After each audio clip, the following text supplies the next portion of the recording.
Super Mario RPG Legend of the Seven Stars is my favorite game of all time, and it unfortunately ruined all other turn-based combat RPGs for me, but I'm getting a little ahead of myself. You see, when I was just a wee little lad, everyone around my age was getting brand new Nintendo 64s. My family, however, wasn't the most financially well off, so my brother and I were usually a generation or two behind when it came to gaming. While it seemed like all of my friends were experiencing Mario 64 and GoldenEye, I was still rocking the Super Nintendo. At the time, my little adolescent mind saw this as an unfortunate circumstance, but now I look back with a sincere feeling of gratitude, because a lot of these games shaped my taste of gaming to this day. Being a generation behind led to my brother coming home with a few Super Nintendo cartridges that a friend no longer wanted, presumably because he had moved on to a newer generation of console. There was quite a few, but the ones I remember clearly were Super Metroid, Legend of Zelda: A Link to the Past, Mega Man X, and of course, Super Mario RPG Legend of the Seven Stars. Without a doubt, this was like Christmas Day to me. The only two games that I remember having at this point was Super Bomberman 2 and Super Mario World. So, a box full of new games was like a gift from the gaming gods raining down their blessings on me. While my memories at this age are a little fuzzy at best, I actually do remember my first experience with Super Mario RPG, and looking back on it now, I find it quite funny. I had played a good amount of Super Mario World, so of course I knew who the Italian plumber was, and I loved that game, so upon seeing his name and face on the cartridge, I assumed I was going to be in for a similar, enjoyable time. I was so young that I didn't fully understand what I was doing, and upon opening the game, I hopped onto my older brother's save file, who had managed to complete the intro section before presumably moving on to see what the other games were like. Essentially, I just wanted to check it out and see what it was like, but as I ran around Mario's house and the little area outside, I quickly became confused. My little brain didn't understand the simple concept that this was the way out of the area. I ran around in circles, stuck in this one area, wondering how anyone could ever think that this was fun. After succumbing to my boredom and frustrations, I switched off the game and didn't pick it back up for years. While it's even more fuzzy to me when exactly I decided to give Super Mario RPG another go, I do remember the fact that, despite being older, I was still a young kid and thought reading was stupid and lame. So despite me being interested in the world and seeing the potential enjoyment of turn-based combat, I still struggled every step of the way, mostly due to me just skipping every single piece of dialogue the game had to offer. On top of that, I made the incorrect comparison that in other Mario games, getting hit by the enemy was bad, so I often went out of my way to avoid combat, not realizing that experience points and leveling up were crucial to progress. Every unavoidable boss fight was a slog, with me having to fight them over and over again till I eventually came out on top. I didn't really understand the concept of grinding, so when I hit an extremely difficult boss, the thought of going to farm weaker creeps till I leveled up didn't even cross my mind. I struggled, and this game honestly kicked my butt at every chance it got, which looking back on it now is a tad bit hilarious to me, since I find the game so easy these days. Despite it being genuinely difficult, mostly due to my own limitations and misunderstanding of RPG game mechanics, I loved every single bit of this game. I remembered playing other RPGs during this time, and ultimately, they all felt a bit flat in comparison. It's critical now that I make the clear and unmistakable statement that this feeling of other RPGs falling short is my own personal opinion. The experiences that I had with other turn-based combat games from this point on in my life were subjective. I'm obligated to make this declaration blatant in order to lower the possibility of people getting defensive over their favorite games that differ from my own. That said, I do think that Super Mario RPG is the best turn-based combat RPG ever made, and that there is an argument to be made for that sentiment, but that is not what I'm trying to do in this video. Cool? Cool. Shortly after my initial adventure through the Mushroom Kingdom, I played another little RPG you may have heard of before, Chrono Trigger. Chrono Trigger is a grade A masterpiece in the genre, with amazing music, characters, and storyline. Yet, despite it being impressive on all accounts, I still found myself a little disappointed in it. Even with other games that have been staples within the genre, I found myself unable to connect with them. I vividly remember watching a friend play Final Fantasy X for the first time, and while being impressed by the graphics, I had a disenchanted sense gnawing in the pit of my stomach. Is this it? For years, I really couldn't understand why either. These games were ones that my friends and seemingly everyone looks back on as perfection or as ideal contestants for the title of King of Nostalgia, and yet most of them were just not enjoyable for me. That's not to say that I ever looked upon them as bad games, I just didn't ever have as much fun with them. Since then, I've spent a lot of time thinking about games in general, from storyline to game mechanics. I've began looking at games in a new light, practicing my capabilities of conveying those ideas through these videos, and thankfully, I think I now have a satisfying answer as to why, at least for me, Super Mario RPG is the best turn-based RPG of all time. Unfortunately, now, I do have to give a spoiler warning. I won't just be outright talking about every aspect of the story and gameplay, but if you're new to the series and don't want bits and pieces revealed here and there, then I don't want to be the one responsible for ruining it. Ultimately, I will be talking about portions of this game pretty freely, so be advised. Also, before we continue, if it's not obvious from the footage I've been showing, I'm talking about both of these games as a whole, since the remake did such a good job of staying faithful to the original. There are some differences between the two, but I'll get to those later. The game begins in a typical fashion. Bowser is up to no good and kidnaps Peach, with Mario coming to save the day. This is a tale as old as time. However, upon defeating Bowser, with only moments away from saving Peach, the castle begins to shake violently and a giant sword with a face comes out of the sky, destroys a star, and plunges right into the keep. This, for some reason, sends Mario flying all the way back to his home, and on attempting to get back in, the giant sword destroys the bridge, leaving you with no way to get inside. This is such a solid yet bizarre way to start our adventure. The story lures you in with a cozy blanket of familiarity, then rips it away as soon as you're comfy.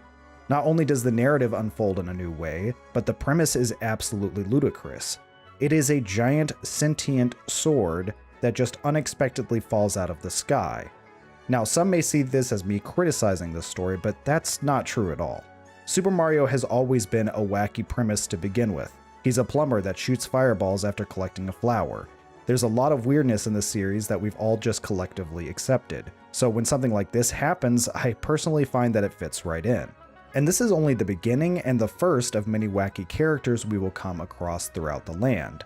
We stumble upon Mallow, who, as a baby, was lost by his parents and was found and raised by the Frog Sage, and led to believe that he was a tadpole.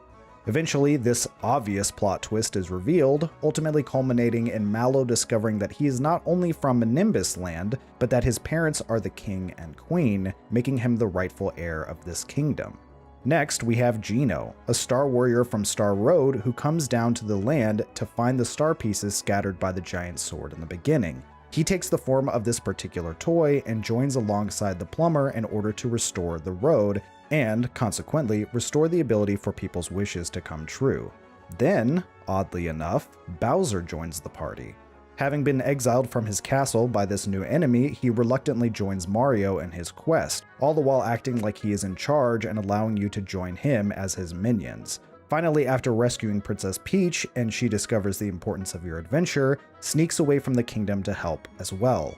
The two new characters are so wildly imaginative, and it always broke my heart they weren't really utilized in other Mario stories moving forward. At the same time, both Bowser and Peach are recontextualized for this particular story, with Bowser being more of a brutish buffoon rather than a menacing evil, and Princess Peach being brave and capable rather than just filling the role of damsel in distress.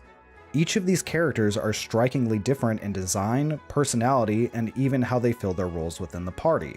Admittedly, Mario seems to be the most straightforward as the hero of the story, being a jack of all trades and using iconic moves that he's known for, like jumping on enemies and throwing fireballs. Mallow acts as a traditional mage with the ability to control the weather, striking down lightning and snowstorms upon groups of foes. Geno is a heavy hitter when it comes to physical damage, using different accessories as a toy to shoot bullets out of his cannon arms. Bowser effectively works the best as a tank, with a lot of defense and a large health pool. Lastly, Peach fills the role of healer, bringing sustain to the party, but also having a few forms of status effects and control within her wheelhouse as well. There's a lot of depth here, both narratively and also within the gameplay. finding out which 3 work best together or which strategy best fits your preferred playstyle. Each character has his or her strengths and weaknesses. When I was a kid, I always played with Bowser and Peach in my party. I chose Bowser because I thought it was so cool to have the normal antagonist be a part of the team, and I chose Peach because I struggled so much with the game I needed a reliable source of healing. Now, I usually play with Mallow and Geno due to their high offensive output. Mixing and matching is part of the fun and helps keep things fresh within the combat system, which, notably, has a solid foundation to begin with. The combat is what really stood out to me first when comparing Super Mario RPG to other turn-based combat games. It all came down to the timed hits. Upon attacking, you can press the button again in order to trigger bonus damage against your enemy. Conversely, you could press the button as the enemy attacked, and if executed with good timing, would either negate their damage completely or significantly reduce it. Furthermore, all of the special moves within the game have different active inputs as well. Mario's super jump continues indefinitely as long as you hit the button right as he lands upon the enemy. Geno's abilities have a time charge and a release mechanic, and other special abilities have you either mashing the button or rotating the analog stick back and forth. While there is some repetition in terms of mechanics here, it still made combat way more engaging than just selecting an action and watching it play out. Other turn-based combat games would have my brain kind of zone out over time, especially with weaker enemies.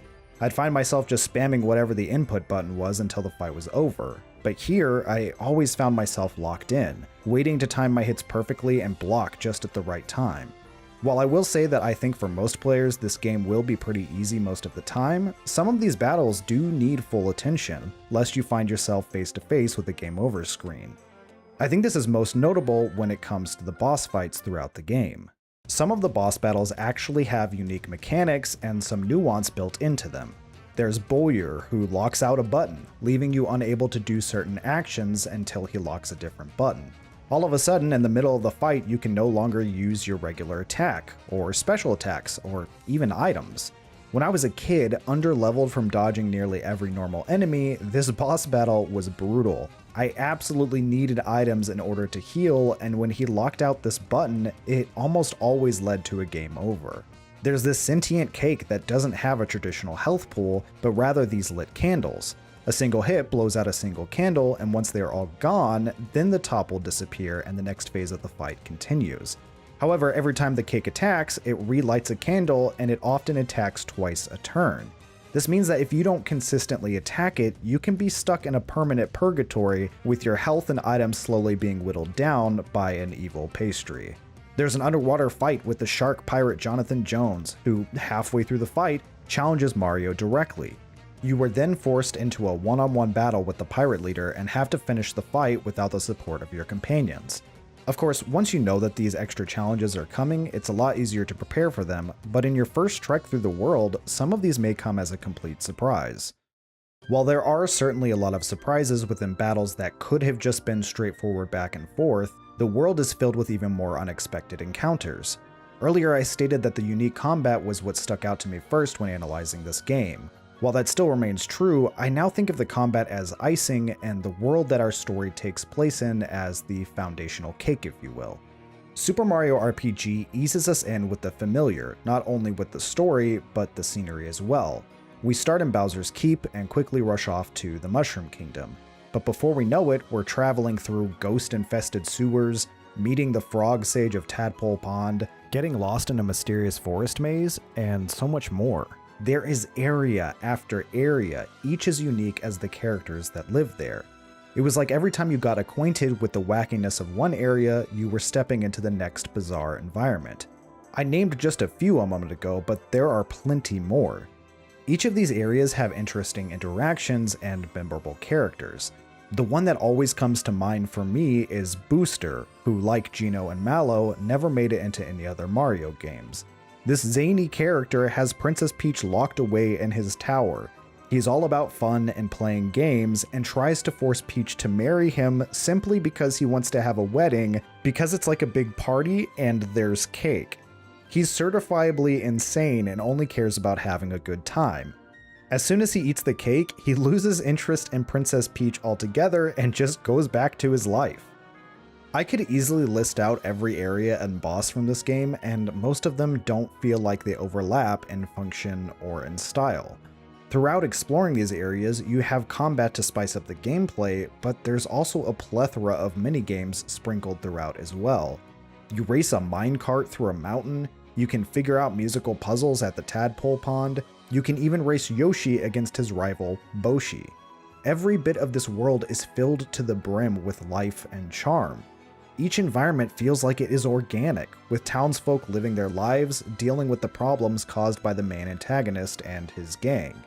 As you continue along, it never feels like an area is repeated or similar to the last.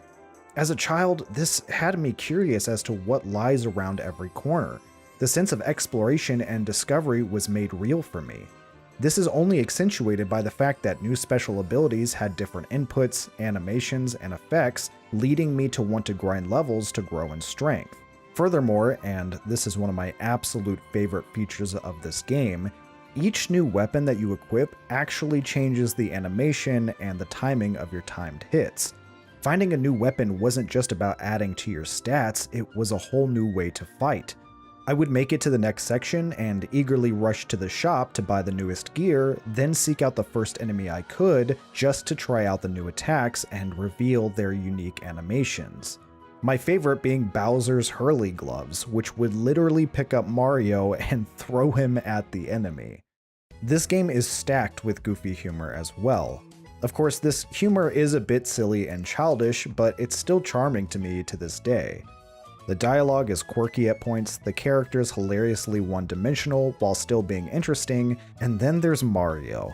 Mario doesn't say a word, typical to the silent protagonist cliché, but where he lacks in his verbal communication, he makes up for it with his body language. There's points in the story where the characters recount the events thus far, having Mario and friends play out the reenactment. I've never seen Mario so expressive before. It's goofy, it's silly, and it still brings a smile to my face this day. Up to this point, everything I've said so far is relevant both to the original and the remake, but there were some things added to the remake that I want to sing a bit of praise to. Firstly, the time hit windows are signaled by these exclamation points over the characters' heads. After a while of hitting the timing, they disappear. I'm sure that some people will think that this makes things a bit too easy, but I personally think this is a massive improvement. Your timed hit windows change every time you equip a different weapon, and when I was younger, I had an extremely hard time figuring out the timing of some of these attacks, especially Geno's. This also applies to the special moves as well, with some of them being difficult to discern exactly when to hit the button again without the help of these identifiers. Secondly, there's a meter that is built up over time through good execution of attacks and blocking. Once filled, you can execute a special move that is unique depending on what characters you have in your party at the time. I loved these. The animations are absolutely gorgeous, and some of these abilities are really strong. At first, I thought this was just going to make the game way too easy, but this was balanced out by the fact that there are now special enemies that are randomly sprinkled in with regular battles. These enemies are tougher in every way and genuinely caught me off guard more than once. Some of them outright one-shot me when I wasn't paying attention. There's also now a monster index where you can look back on each encountered monster and, if you used Mallow's Thought Peek ability on them, can see their weaknesses. This is accompanied by a scrapbook that highlights each memorable moment from the game with a small description, from meeting new characters to boss battles and more. It's a lovely little feature that can be browsed through just to see how wacky the journey has been. Lastly, if it's not obvious enough, the graphics and the music have both been updated as well. I genuinely enjoyed the art style they went with. When I first saw it, I was a little confused why Mario and Peach looked like babies, but once I saw them dancing in the updated level up screen, I was sold on how adorable they were. Each character dances in the scene as the other levels up their stats and shows off a little bit more of their personalities. As for the soundtrack, I've always loved it. It holds a special place in my heart. The updated version is absolutely gorgeous, but if you're more of a fan of the older style, there's a place in the menu to change it back to the original.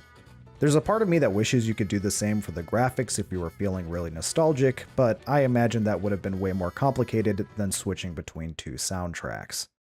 I played through the remake of this game before making this video, and while I thoroughly enjoyed every second of it, it wasn't until the end credits that I fully grasped why this game was so important to me. During the end credits, a little parade is put on by all the characters of the game, showcasing each area and significant characters tied together with an appropriately themed float. In the remake specifically, they kept the original art of this parade until about halfway through.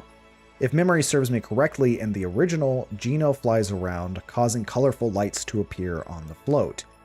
Here, not only do the lights appear, but it is also converted to its new art style as well. Genuinely a celebration of bringing the old classic into the new world. When I was a child, I was unable to articulate why these games meant so much to me. To my parents, and most likely everyone from their generation, video games were just little forms of entertainment. In their defense, they did come from a time when video games were most recognizable in the form of an arcade cabinet meant to drain you of quarters in return for achieving an arbitrary high score, but this was different. It wasn't just pressing a single button to watch your ship shoot down aliens in Galaga or Space Invaders. Super Mario RPG and other games for this time were stories, filled with meaningful characters, all with individual motivations and personality traits. As a little boy, I fell in love with this world, and I still love it to this day. Sure, the story isn't the most deep, and the stakes aren't the highest compared to the current gaming world of dread and apocalyptic storytelling, but that's okay. For me, this is a shining memory of a simpler time, of my childlike wonder and innocence. It's one of the first instances of my life where I was taught how meaningful and impactful stories, and more importantly, video games can be on an individual. This wasn't just entertainment, it wasn't wasting time, it was a piece of art that spoke to me. For me, this game is more than just a toy. It's a memorial to the actualization of how important storytelling can be. My little heart was filled with wonder and awe, discovering secrets, meeting new characters, and eventually saving the world from evil. When the remake trailer dropped, I had friends reach out to me asking if I had seen it yet. Upon viewing it, I immediately assumed it was the announcement that a port of Super Mario RPG was coming to the Switch, but then the trailer transformed, and my jaw dropped. I genuinely got a surge of excitement, and I teared up a bit, and I don't care how lame that makes me sound. It was like that moment in Ratatouille where the critic bites into the simple dish and is whisked away to memories of his childhood. In a day and age where remakes are being made left and right, and some people see them as nothing more than a greedy cash grab, I can confidently say that it felt like this game was remade just for me. As soon as I booted it up on my Switch and I heard the iconic music playing, I was swept up into a magical world once again, and was quickly reminded of the feeling of adventure, of heroes and villains, and why, at least for me, Super Mario RPG is the best RPG ever made. Hey, if you made it this far in the video, I appreciate you watching. I genuinely hope you enjoyed it. Now that I've shared with you my favorite RPG of all time, I'd love to know what your favorite is in the comments down below. If you did enjoy the video, I will be making more like it in the future, so consider subscribing. It helps me out a lot. As always, have a great day and stay magical.